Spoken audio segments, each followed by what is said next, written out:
The turbofan engine is a complex synchronization of several components working together as two parts.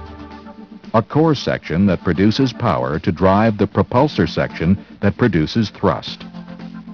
Thrust is a force created by the acceleration of air.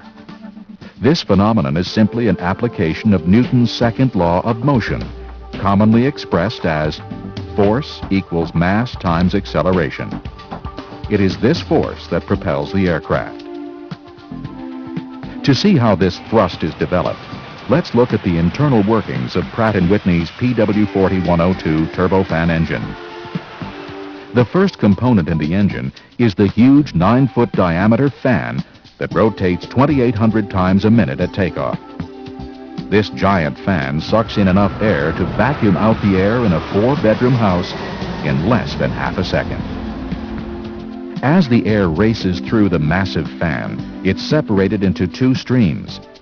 Only 15% of the air flows into the interior core of the engine. The remaining 85% of the air is ducted along the outside of the core and is forced through an ever-narrowing space, the fan duct, picking up speed along the way.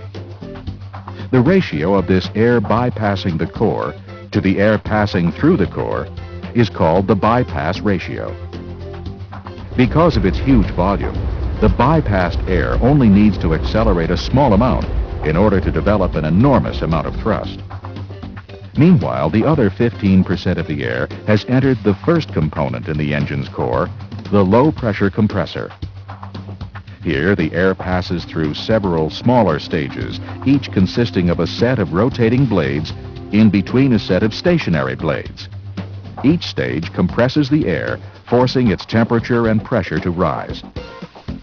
After passing through the low-pressure compressor, the air enters the high-pressure compressor, which rotates faster and is responsible for 70% of the total pressure rise. After the air has passed through both compressors, it is 35 times higher in pressure and 1,000 degrees hotter than the outside air.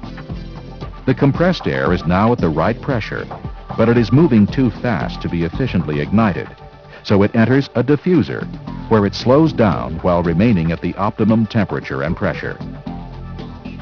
The air then enters the combustor, where its energy level is greatly increased.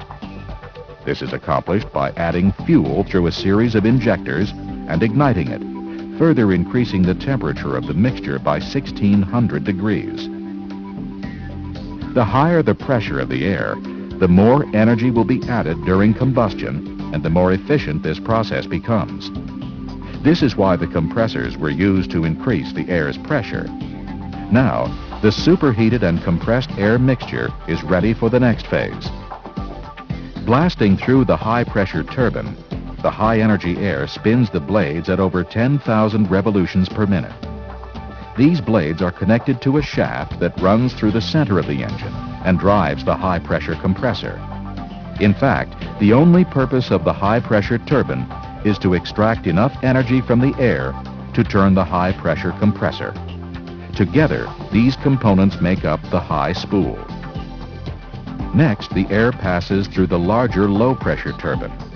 This turbine has two purposes. First, it extracts enough energy from the air to power the low-pressure compressor at the front of the engine core. These two components are connected via a second shaft, which actually passes through the center of the high spool. However, the second and more important job of the low-pressure turbine is to turn the large titanium fan blades up front. The fan is connected to the same shaft as the low-pressure compressor and low-pressure turbine. Together, these three components make up the low spool. Finally, the combusted air races out through the exhaust nozzle at the back of the engine to be accelerated one last time. The speed at which this gas exits the nozzle is called jet velocity. This exhaust stream produces only 20% of the engine's total thrust. The remaining 80% is produced by the large volume of accelerated bypass air exiting the fan duct.